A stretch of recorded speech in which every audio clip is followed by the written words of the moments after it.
अगर आप लोगों में से कोई भी ऐसा है जो फॉर द फर्स्ट टाइम मुझे देख रहा है, तो मैं आप सभी लोगों को बता दूं कि मेरा नाम अदिति है। पेपर 1 और पेपर 2 कंप्यूटर साइंस लेते हैं बच्चे। और आप सब लोगों को मैं बता दूं कि 7 PM अपना सेशन चल रहा है पेपर 2 का, आज ही से स्टार्ट किया है। और रोज रात को 9 बजे मैं आप लोगों के लिए लाऊंगी और कोशिश करूंगी कि जो टॉपिक्स पढ़ के आप बोर हो गए, आपको ऐसा लग रहा है कि मैम दोबारा कैसे पढ़े, वो टॉपिक्स में कैसे इंटरेस्ट लेके आना है वो मुझ पे छोड़ दो। सो लेट्स बाउंस बैक वाली सीरीज में यही आप लोगों के लिए लेके आने वाले हैं। आपको बता दूं कि दिसंबर का कोर्स भी ऑलरेडी लॉन्च्ड है, अच्छी क्वालिटी के साथ में, प्रॉपर काउंसलिंग स्कीम के साथ में एंड आप लोगों के लिए प्रॉपर स्टडी प्लानर के साथ में पूरा का पूरा दिसंबर कोर्स प्लान हो चुका है। जैसे मैंने बोला था 1 जुलाई से होगा कोर्स, तो 1 जुलाई से ही शुरू करेंगे, है ना। और जितने भी एक एक चीज आप लोगों के लिए मेहनत करके यहाँ पर प्लान करके लाई गई है, आपके पास में कॉल नंबर है, आप इस पे कॉल कर सकते हो और अपना कोर्स एनरोल कर सकते हो। मैं 1 जुलाई से तैयारी स्टार्ट करवा दूंगी। इसके अलावा मैंने आप सब बच्चों के लिए एक चीज सोची है, वो ये सोचा है कि आप लोगों की प्रैक्टिस को एनहांस करने के लिए हम फ्री टेस्ट करते हैं एप्लीकेशन के ऊपर। हर मंडे को और हर थर्सडे को 2 टेस्ट में बनाऊंगी, 50-50 क्वेश्चन फॉर पेपर 1, और ये सुबह 8 बजे से आपके लिए स्टार्ट हो जाएगा। हर मंडे और थर्सडे, याद रखना 3 दिन का गैप इसलिए रख रही हूँ सो दैट अच्छे से आप लोग समझ पाओ कि मैं क्या गलती कर रहा हूँ और वो गलती दोबारा दोहरानी नहीं है। सही है ना। तो आपके लिए मंडे और थर्सडे सुबह 8 बजे ऑल इंडिया फ्री टेस्ट होगा JRF अड्डा एप्लीकेशन पर जाकर आप लोग ये फ्री टेस्ट आराम से दे देना, कोई लोड नहीं है। और इसके अलावा जो भी बच्चे ऐसे बोल रहे थे कि मैम हम लोग बाउंस बैक सीरीज के अंदर पढ़ाई तो कर रहे हैं, बट अगर मुझे आपकी बुक लेनी है, क्योंकि अभी तक मैं इंडिविजुअली बुक नहीं दे रही थी, सिर्फ और सिर्फ आपको कोर्स के साथ में बुक मिलती थी। पर जितने भी बच्चे हुए और ये पेपर लीक की पूरी सिचुएशन के बाद में मुझे रियलाइज हुआ कि ये जरूरत अगर आपकी है, तो मैंने अभी के लिए आपको बुक भी लिस्ट करके दे दी है।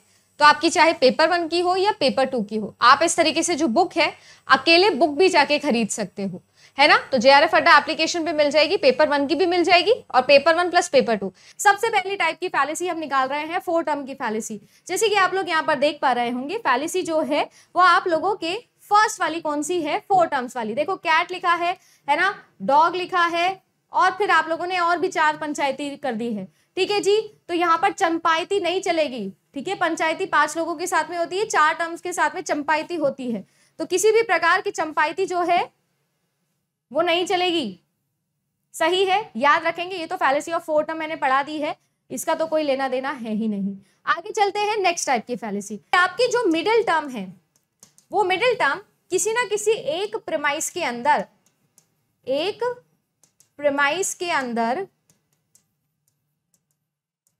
क्या होनी चाहिए, डिस्ट्रीब्यूटेड होनी चाहिए, अनिवार्य है।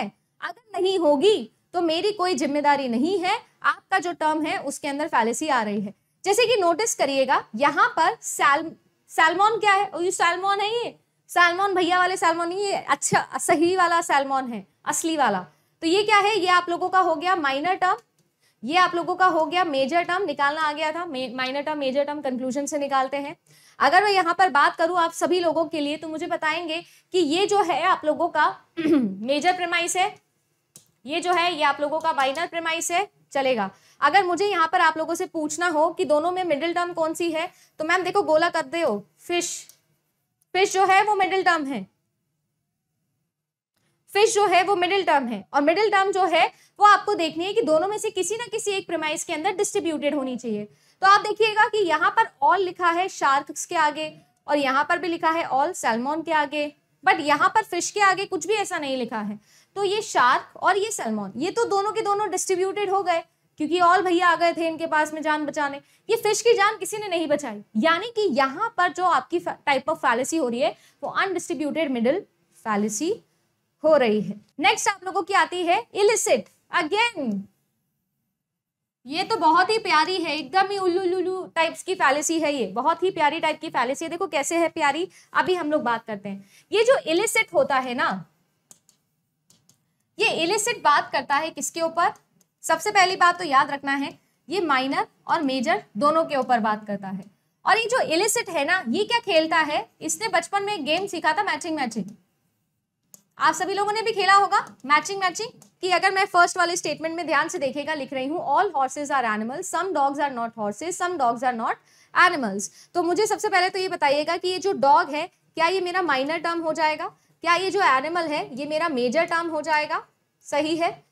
सबसे पहली बात तो ये माइनर टर्म, ये मेजर टर्म। अब क्योंकि एनिमल्स यहाँ पर हो रहा है तो ये आप लोगों के लिए मेजर प्रेमाइस हो जाएगा, ये आप लोगों के लिए माइनर प्रेमाइस हो जाएगा। अच्छा, मैंने क्या बोला, पहचानना ये है कि आप लोगों का कंक्लूजन के अंदर कोई भी टर्म जो है वो डिस्ट्रीब्यूटेड है तो उसको उसके प्रेमाइस के अंदर भी डिस्ट्रीब्यूटेड होना पड़ेगा। जैसे कि अगर मैं यहाँ पर देखूँ तो नॉट जी आ रहे हैं एनिमल के आगे, नॉट जी आ रहे हैं एनिमल के आगे, और सम जी आ रहे हैं डॉग जी के आगे। अब डॉग जी के आगे जो सम जी आ रहे हैं उससे हमको कोई मतलब नहीं है, कोई फायदा हो नहीं रहा है, क्योंकि डॉग जो है वो डिस्ट्रीब्यूट नहीं हो रहा है, अनडिस्ट्रीब्यूटेड है। तो आप लोगों को माइनर टर्म के लिए चेक करने का कोई जरूरत नहीं है। इस क्वेश्चन के अंदर कभी भी इलिसिट माइनर नहीं आ सकता, बट क्या इलिसिट मेजर आ सकता है? बिल्कुल। अगर मैम आपका एनिमल जो कि आपकी मेजर टर्म है वो आपके कंक्लूजन के अंदर में डिस्ट्रीब्यूटेड है, क्यों? क्योंकि नॉट जी आ गए हैं इसको डिस्ट्रीब्यूट करने के लिए, तो आपके मेजर प्रीमाइस में भी एनिमल को डिस्ट्रीब्यूटेड होना था, जबकि यहां पर एनिमल जो है वो डिस्ट्रीब्यूटेड नहीं है। क्यों? क्योंकि ये जो ऑल जी है ये हॉर्सेस के लिए है, एनिमल्स जी के लिए कुछ भी नहीं है, खाली है। खाली है तो ठन ठन गोपाल है, ठन ठन गोपाल है तो इलिसिट जी है, और इलिसिट जी है तो कौन से वाले इलिसिट जी हैं? देखो ये क्या कह रहा है, ये कह रहा है आप लोगों के लिए all animals are tigers. Animal जो है क्या ये माइनर टर्म है, और जो टाइगर्स है क्या ये मेजर टर्म है? हर बार मैं मेजर और माइनर टर्म से शुरू करूंगी। अब यहाँ पर नोटिस करिएगा, जो आप लोगों की माइनर टर्म है वो डिस्ट्रीब्यूटेड है क्योंकि उसके आगे ऑल लिखा हुआ है, पर जो मेजर टर्म है वो डिस्ट्रीब्यूटेड नहीं है, तो इसके अंदर इलिसिट मेजर आने के तो चांस ही नहीं है। इलिसिट माइनर आने की चांस है क्या? बिल्कुल है मैम चांस। कब? जब आप लोगों का एनिमल टर्म जो है वो डिस्ट्रीब्यूटेड ना हो अपने माइनर प्रीमाइस के अंदर। माइनर प्रीमाइस ये रहा, और एनिमल यहाँ पर डिस्ट्रीब्यूटेड नहीं है। मैमल्स डिस्ट्रीब्यूटेड है पर एनिमल्स डिस्ट्रीब्यूटेड नहीं है। व्हाट इफ मैं इस ऑल की जगह यहाँ पर नो कर देती कि नो मैमल्स आर एनिमल्स, तब भी इलिसिट माइनर आता क्या? नहीं आता मैम, क्योंकि नो ने गाना गाया था, याद है ना बचपन में, हम तो डूबेंगे सनम तुम्हें भी साथ लेके डूबेंगे। अगर मैं यहाँ पर लिख देती नो मैमल्स आर एनिमल्स, तो मैमल्स भी डिस्ट्रीब्यूट हो जाता और एनिमल भी डिस्ट्रीब्यूट हो जाता। सो देयरफॉर वहां पर इलिसिट वाला गड़बड़ नहीं होता। देखो ये क्या कहती है, ये ऐसे कहती है कि आप कभी भी दो नेगेटिव प्रीमाइस के साथ में एक पॉजिटिव स्टेटमेंट को डिराइव नहीं कर सकते, या बेसिकली कुछ भी नहीं डिराइव कर सकते हो। ये कह रहा है अगर आपके पास में प्रीमाइसेस दोनों के दोनों नेगेशन में है तो आप उससे कुछ भी कंक्लूजन नहीं निकाल सकते, ठीक है ना। जो आप लोगों के दो नेगेटिव लोग हैं वो दो नेगेटिव लोग मिलकर कभी जीवन में कोई ज्यादा पॉजिटिविटी नहीं ला सकते हैं, है ना। यहाँ पर बचपन वाला रूल नहीं चलाना है कि मैम नेगेटिव नेगेटिव मिलके तो पॉजिटिव हो जाता है, ज्यादा रूल नहीं चलाना है बचपन का। बचपन का रूल खत्म, खेल नहीं रहे हैं हम, ठीक है। देखो ये नो, इसकी वजह से ये नेगेटिव, इसकी वजह से नेगेटिव, कैंसिल। कोई भी वैलिड कैटेगोरिकल प्रपोजिशन कभी भी दो नेगेटिव प्रीमाइसेस के साथ में नहीं बन सकता। इसे हम लोग कहते हैं एक्सक्लूसिव प्रीमाइस फैलेसी। नेक्स्ट जो होता है वो क्या कहता है, आगे बढ़ते हैं। नेक्स्ट ये कह रहा है कि अगर आप एक अफर्मेटिव कंक्लूजन निकालते हो एक नेगेटिव प्रीमाइस से, तो आप एक नेगेटिव कंक्लूजन निकाल रहे हो एक अफर्मेटिव प्रीमाइस से। ये जो चीज है ये भी आप लोगों के लिए क्या नहीं है, सीधी सीधी नहीं है। अगर आपके पास में किसी भी दोनों प्रीमाइस में से कोई भी एक प्रीमाइस नेगेटिव है तो आपका जो कंक्लूजन है वो हमेशा क्या निकलना चाहिए, नेगेटिव निकलना चाहिए। अगर ऐसा नहीं होता तब आप लोगों के पास में फैलेसी आ जाती है, एग्जिस्टेंशियल फैलेसी।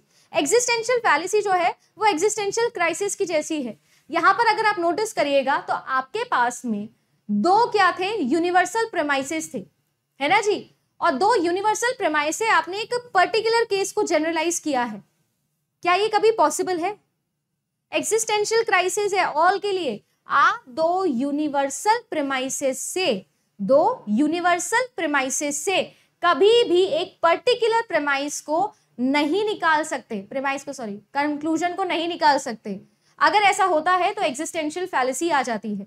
अब यहां पर मैं अफर्मेटिव लगा दूं तो चलेगा, क्योंकि वैसे भी दो नेगेटिव के साथ में तो कोई कंक्लूजन नहीं निकलता। एक्सक्लूसिव प्रीमाइस फैलेसी पढ़ के आए थे। एग्जिस्टेंशियल ये कहती है दो यूनिवर्सल अफर्मेटिव स्टेटमेंट से, प्रीमाइस से कभी भी आप एक पर्टिकुलर कंक्लूजन नहीं निकाल सकते।